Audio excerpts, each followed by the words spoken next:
Students, Class 12th in subject IP.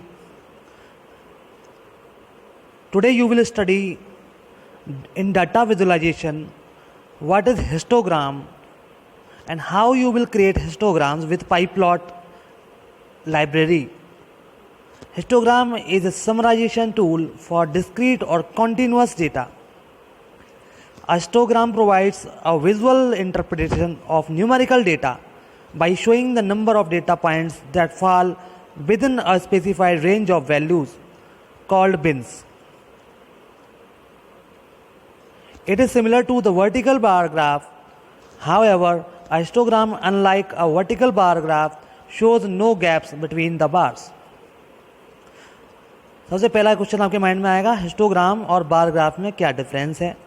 Histogram is just like similar to vertical bar graph, but difference is that there is no gap.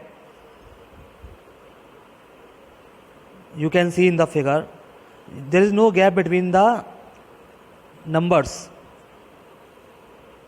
Bar chart that has categories of data, whereas histogram has number ranges.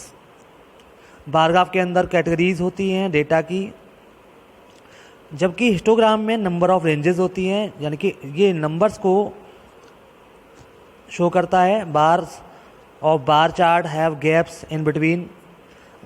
Bar chart के बार में gap होता है between में, लेकिन जो histogram का beans होता है यानी बार्स होते हैं which have no gaps as number ranges are continuous, क्योंकि ये नंबर रेंजेस को शो करता है. ये बार ग्राफ है जिसमें कि कैटेगरी शो की गई हैं अलग डेटा की, USA, India, UK and New Zealand, Japan. और ये नंबर रेंजेस को शो किया गया हिस्टोग्राम में 100, 150. ये कंटिन्यूस डेटा है, इसमें कोई गैप नहीं होगा.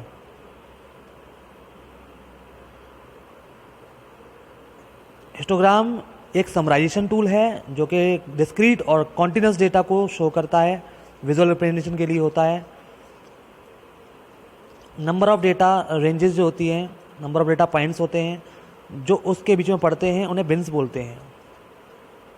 Beans is the number of data points that fall within a specified range of values called bins. जैसे रेंज ऑफ वैल्यूज़ हैं 0 से 100, 100 से 200, 200 से 300, तो उनके बीच में जो रेंज डेटा पॉइंट्स पड़ेंगे वो बिन्स कहलाएंगे. तो आपको ये डिसाइड करना होता है कितने बिन्स आपके बन जाएंगे डेटा को देखकर. It is a great way to show result of continuous data such as weight, height, how much time and so forth. But when the data is in categories such as country and subject, one should use a bar chart. तो आपको clear हो गया होगा bar chart कब बनाएंगे और histogram कब बनाएंगे. We can create a histogram using a hist function as I told you in the previous lecture. hist function का यूज़ करके बना सकते हैं. इसके जो पैरामीटर्स हैं वो इस तरह से हैं, सिंटेक्स के अंदर आपको मैं शो करता हूँ. सबसे पहले x, फिर बिन्स, ये दोनों ही कंपलसरी हैं और बाकी ये सब ऑप्शनल हैं. Cumulative, histogram type, align, orientation, ये सब आपके ऑप्शनल हैं, आप इनको यूज़ करें या ना करें.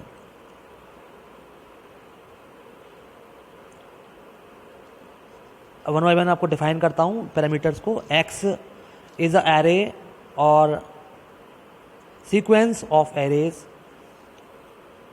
to be plotted on histogram. Bins are integer values, optional. If an integer is given, bins plus 1 bin edges are calculated and returned. Default value is automatically provided internally. अगर आप beans की value नहीं देते हैं तो ये automatically internally provide कर देगा इसको वैल्यूज़ को. इसके बाद में है कम्युलेटिव एक बूलन वैल्यू है. अगर ये ट्रू होती है then histogram is computed where each bins gives the counts in that bin plus all bins from smaller values. The last bins gives the total number of data points. Default is false in cumulative. इसके बाद में जो important है इसके बाद में वो है हिस्ट टाइप. अगर आप चाहें तो हिस्ट टाइप में बार बार टाइप का बना सकते हैं, बार स्टैक्ड बना सकते हैं, स्टेप बना सकते हैं, स्टेप फिल्ड बना सकते हैं। तो ये 4 चॉइस हैं आपके पास में हिस्ट्री टाइप देने के लिए। सबसे पहले I will discuss about the bar stacked. Bar stacked multiple data are stacked on top of each other. Step type में it generates a line plot that is by default unfilled. Step filled में line plot बनेगा जो कि by default field होता है। Default is बार, इसमें से default होता है बार। जब आपको स्पेसिफाइड नहीं करेंगे तो वो बार टाइप बनाएगा। ओरिएंटेशन हॉरिजॉन्टल और वर्टिकल होता है, ये भी ऑप्शनल है।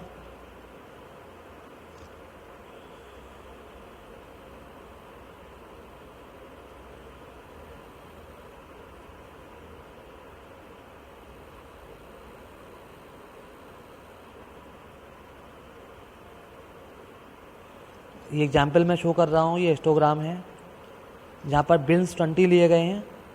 Plot a histogram from an ND array X with 20 bins. यहाँ पर ये बिन्स हैं और ये वाई एक्सिस पर वैल्यूज़ दी गई हैं।